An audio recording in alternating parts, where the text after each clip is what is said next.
ഇത് മാസ് മോട്ടോഴ്സിൽ നിന്നാണ് നമ്മുടെ ഹോണ്ട ഡിയോ വണ്ടിയുടെ ജനറൽ സർവീസും അതേപോലെ തന്നെ ഹെഡ് ഡോർ റോളിംഗ് ഒക്കെ ആയിട്ട് നമ്മൾ കയറ്റി വർക്ക് ചെയ്തിട്ടുണ്ടായിരുന്നു. അപ്പോൾ ഞാൻ അതിൻ്റെ ചെയ്തേക്കണ വർക്കിൻ്റെ ഏകദേശം ഒരു രൂപം പറയാം. നമുക്ക് സിലിണ്ടർ ഹെഡിൻ്റെ ഭാഗം നമ്മൾ അഴിച്ചിട്ട് പിസ്റ്റണിൻ്റെ റിങ്സ് മാത്രം മാറ്റി വാൽവൊക്കെ സീറ്റ് ചെയ്ത് അതിൻ്റെ ഓയിൽ സീല് ഗ്യാസ്കറ്റൊക്കെ മാറ്റിയിട്ട് നമ്മൾ റീസെറ്റ് ചെയ്തിട്ടുണ്ട്.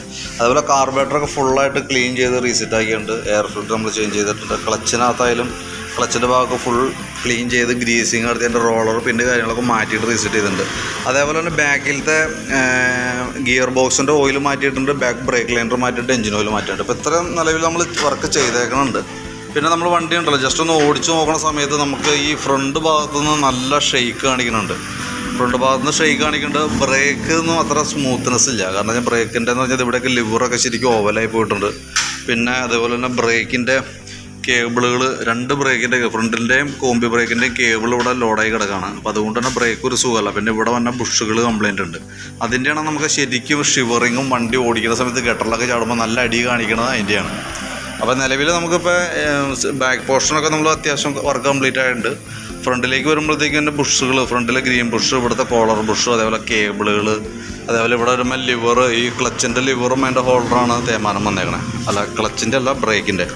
അപ്പോൾ അത് ഒന്ന് ക്ലിയർ ചെയ്തിടാണെങ്കിൽ അത് മാറ്റി പുതിയത് സെറ്റ് ചെയ്യുകയാണെങ്കിൽ പക്ക നമുക്ക് ബ്രേക്ക് നല്ല സ്മൂത്തായിട്ട് കിട്ടും. പിന്നെ അതേപോലെ ബാറ്ററിയുടെ ഭാഗമൊക്കെ നമ്മളൊന്ന് ചെക്ക് ചെയ്യുന്നുണ്ട്. ബാറ്ററി നമുക്കിത് ഇരിക്കുന്ന ബാറ്ററി 2023 അതിൻ്റെ മേക്കിംഗ് കാണിക്കുന്നത് ഇയർ കാണിക്കുന്നത്. ബാറ്ററി നമ്മളൊന്ന് ചെക്ക് ചെയ്ത് പോകുന്നുണ്ട്. ബാറ്ററി ടെസ്റ്റായിട്ട് നടത്തുന്നുണ്ട്. അപ്പോൾ അതിൻ്റെ വോൾട്ട് ചെക്ക് ചെയ്യുമ്പോൾ 12.83 റേഞ്ചിൽ വരുന്നുണ്ട്. ബാറ്ററി നമ്മുടെ ടെസ്റ്റ് മോഡിലേക്ക് കൊടുക്കുന്നുണ്ട്. അപ്പോൾ നിലവിൽ ഓക്കെയാണ്. പുതിയ ബാറ്ററിയാണ്, ഓക്കെയാണ്, വേറെ പ്രശ്നമൊന്നുമില്ല, കാണിക്കണമൊന്നുമില്ല. അപ്പോൾ നിലവിൽ ഇത്രയാണ് ഇപ്പോൾ നമ്മളിപ്പോൾ ചെയ്ത് തീർത്തത്. അപ്പോൾ ഫ്രണ്ടിലെ ഈ വർക്കും കൂടി അങ്ങോട്ട് ചെയ്യട്ടെ എന്ന് അറിയാൻ വേണ്ടിയിട്ടാണ് നമ്മളിപ്പോൾ ജസ്റ്റ് അതിൻ്റെ ഡീറ്റെയിൽസ് ഇട്ടത്, അപ്ഡേറ്റ് ചെയ്ത്. കാരണം ഇപ്പോൾ ഞാനിപ്പോൾ ആയേക്കണ എമൗണ്ട് നോക്കിയിട്ട് പറയാമേ. അതേപോലെ ഫ്രണ്ട് ബ്രേക്കിൻ്റെയും പുഷ് സെറ്റ് കാര്യങ്ങളൊക്കെ കൂടി മാറ്റി വരുമ്പോൾ എത്ര കോസ്റ്റ് വരും എന്ന് നോക്കിയിട്ട് അതിൻ്റെ ഒരു എസ്റ്റിമേറ്റ് കൂടി പറയാം.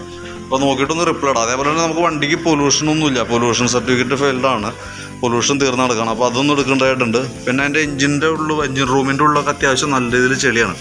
അപ്പോൾ ഈ കണ്ടീഷനാണ് നമുക്ക് മൊത്തം അഴിക്കേണ്ടി വന്ന ഇപ്പോൾ ഫുള്ള് കിറ്റ് ഇറക്കിയിട്ടുണ്ട്. അപ്പോൾ നമുക്ക് ഈ കണ്ടീഷൻ ഒന്ന് വാട്ടർ സർവീസ് ചെയ്തിട്ട് കയറ്റുകയാണെങ്കിൽ അതായിരിക്കും കുറച്ചുകൂടി ബെറ്റർ കേട്ടോ. കാരണം ഞാൻ വല്ലപ്പോഴേക്കാണ് നമുക്ക് ഇങ്ങനെ അഴിക്കേണ്ടി വരുള്ളൂ. അഴിക്കണ കൂട്ടത്തിൽ കൂടെ വാഷ് ചെയ്ത് ക്ലിയർ ചെയ്ത് വല്ല പെയിൻറ്റൊക്കെ ടച്ച് ചെയ്യാനുണ്ടെങ്കിൽ അത് ടച്ച് ചെയ്ത് പോകണമെങ്കിൽ അതായിരിക്കും കുറേ കൂടി ബെറ്റർ കേട്ടോ. അപ്പോൾ ഞാൻ അതിൻ്റെ ഒരു എസ്റ്റിമേറ്റ് നമ്മൾ പറഞ്ഞിട്ടുണ്ടായില്ല. അപ്പോൾ എസ്റ്റിമേറ്റ് കൂടി നമുക്ക് ഇടാം. അപ്പോൾ മൊത്തം ചെയ്ത് വരുമ്പോൾ ഏകദേശം എത്ര വരും നമുക്ക് നോക്കിയിട്ട് ഒരു ധാരണ വേണമല്ലോ.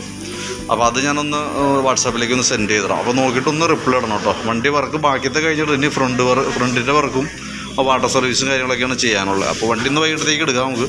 അതനുസരിച്ചിട്ടാണ് ചെയ്തുകൊണ്ടിരിക്കുന്നത്. അപ്പോൾ നോക്കിയിട്ടൊന്ന് റിപ്ലൈ ഇടണം കേട്ടോ.